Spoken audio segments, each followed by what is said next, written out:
Assalamualaikum warahmatullahi wabarakatuh. Baik, kembali lagi dengan saya Syaifiatul Badriah. Di sini saya akan menjelaskan tentang mengelola risiko event secara singkat.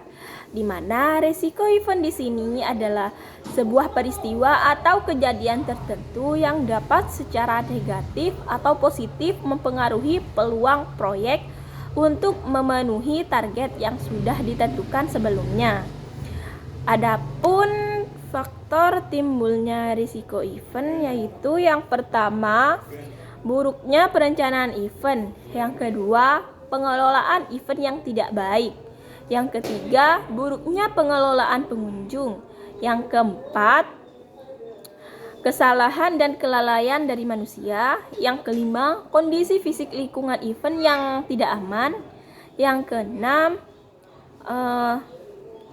terjadinya kejadian alam seperti hujan, badai, gempa bumi, tsunami, dan lain sebagainya.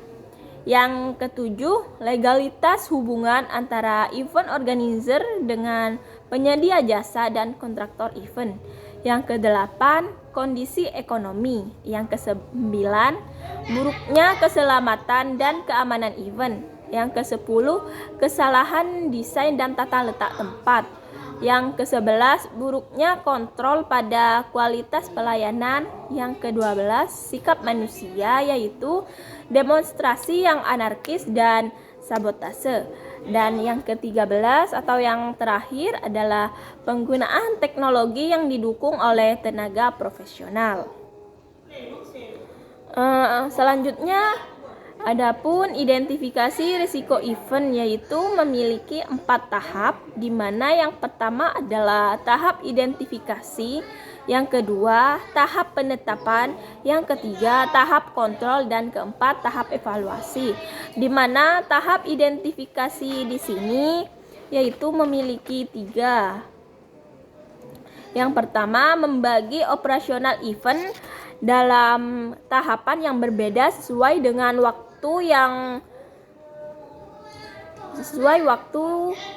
penyelenggaraan. Yang kedua, perlu dilakukan oleh tenaga profesional. Yang ketiga, membuat checklist kemungkinan risiko yang akan timbul. Selanjutnya, tahap penetapan, di mana di sini tahap penetapan itu ada 3. Yang pertama, menetapkan risiko event. Yang kedua, menetapkan orang yang berpotensi mendapat risiko. Yang ketiga, menetapkan peralatan yang berpotensi menimbulkan bahaya event.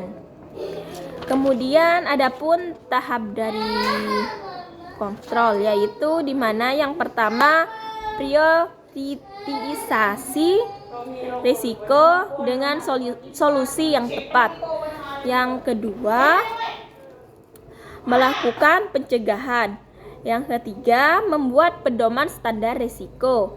Yang keempat, melengkapi alat pengamanan pada setiap orang. Yang kelima, menyediakan fasilitas kesehatan dan keselamatan. Selanjutnya, tahap evaluasi, di mana tahap evaluasi di sini dilakukan pada setiap risiko berdasarkan rencana operasional event.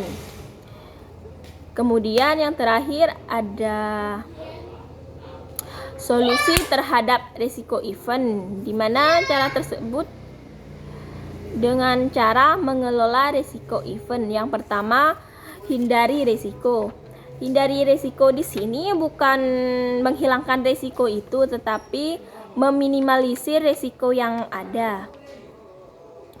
Yang kedua, mengurangi efek risiko. Yang ketiga, rencana alternatif. Ketika ada risiko, kita memiliki rencana alternatif bagaimana solusi dari risiko tersebut. Yang keempat, distribusikan risiko. Yang kelima, pindahkan risiko. Mungkin itu saja dari saya, kurang lebihnya mohon maaf. Wassalamualaikum warahmatullahi wabarakatuh.